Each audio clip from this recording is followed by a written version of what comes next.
How to apply card sleeves in Pokemon TCG Pocket.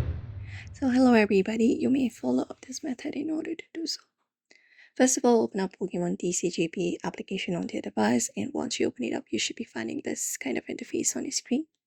So what you can do is you can just basically go ahead and select up a battle first. Just go ahead and tap on one and open up one of the battle on your screen.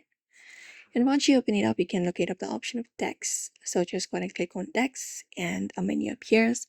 Of deck menu, you can select up the my deck option from deck menu and tap on it.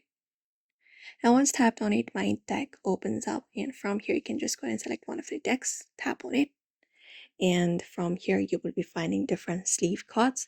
So you can just go ahead and look out for one of the sleeve cards that you would like to apply for.